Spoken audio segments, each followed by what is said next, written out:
Men, what instances of injustice have you encountered? At our workplace, they scheduled renovations for the employee restrooms. The renovation of the men's restroom started 1 or 2 weeks ago and finished last Monday.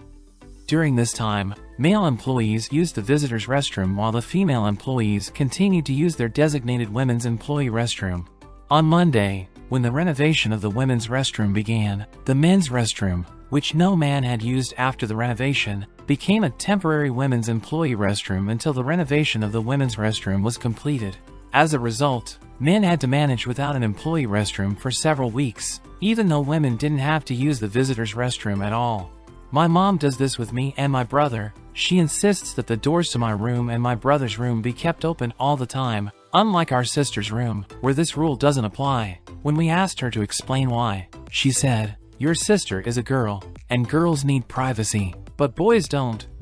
I'm pretty sure I deserve some privacy too. Mom, I'm a male nurse in the emergency department, and I have to adhere to special rules that only apply to male staff. When I perform procedures in the genital area of female patients, inserting a Foley catheter or straight catheter, conducting a gynecological examination, or even just taking a rectal temperature, a female observer must be present. However, female nurses can perform the same procedures on male patients without a male observer present, and the looks I get from many elderly patients when I tell them I'm a male nurse. Those judgmental glances. One guy just laughed in my face and said my parents must be ashamed of me. Why would they be?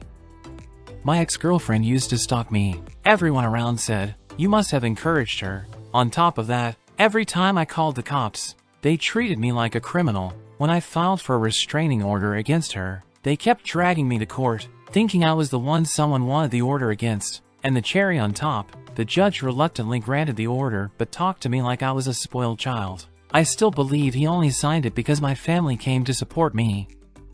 I only recently noticed something that's been bothering me a bit. From October to December, I was growing a beard. My girlfriend and all our relatives immediately started criticizing my decision. I didn't care, and I took it in stride. But after some time, I couldn't help but imagine what would happen if it were the other way around. For instance, if my girlfriend bought a shirt she really liked and started wearing it, but my brother's father and I constantly criticized her choice, everyone would immediately say it's awful and take her side.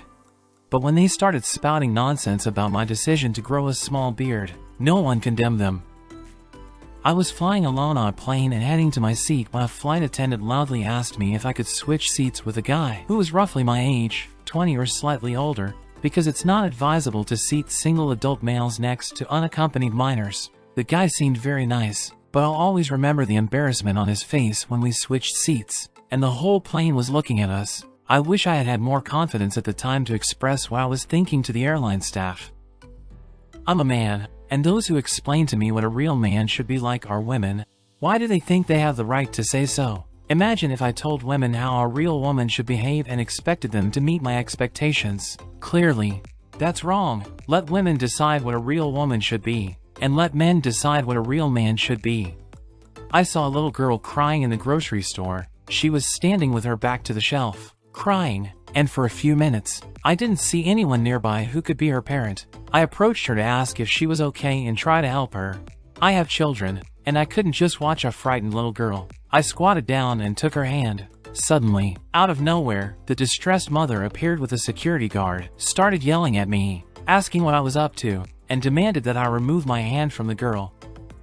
My friends always tip when we're served by a waitress, but almost never when it's a waiter. They only tip the guys if they do something beyond their regular duties.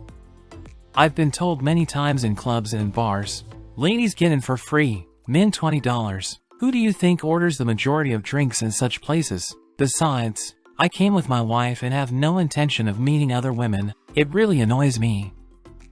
In the pizzeria where I used to work, most of the employees were women. When it came to lifting something heavy, they often turned to me because I was a guy. I was very skinny, and there wasn't much I could do. But not only did they ask me to lift heavy things instead of helping me, they also criticized me. So, just because I was a man, I had to strain my back and endure insults while everyone stood around and watched. My then girlfriend hit me several times, scratched me, tore my shirt, and ripped the rearview mirror off my car. I was giving her a ride to her mother's house while all this was happening. When we arrived, she refused to get out of the car. Her younger sister and I, who had come out of the house when we arrived, tried to pull her out of the car together. She was trying to hold on to stay inside. I barely managed to get her out, locked the doors, and left. When I got onto the highway, 3 police cars were waiting for me. I was charged with assaulting her, even though I had visible red marks, scratches, a torn shirt, and it was clear that there was a commotion inside the car. Their excuse was that her face was red. Yes, her face was red because she had a nervous breakdown and was crying non-stop when I told her I was breaking up with her.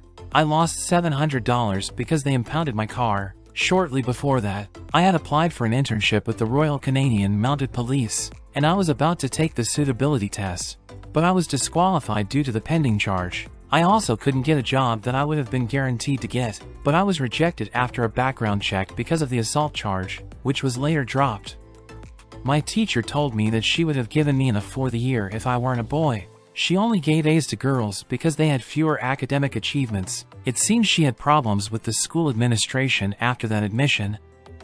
I can only see my child occasionally, even though their mother is not employed anywhere and is constantly involved with other men. She frequently uses our child to exert pressure on me during arguments, so I'll provide more financial support for the child, and only then I can see them. I've proven multiple times to the authorities that she is mentally unstable. However, because she is the mother, she has God-given rights to the child. It's very sad.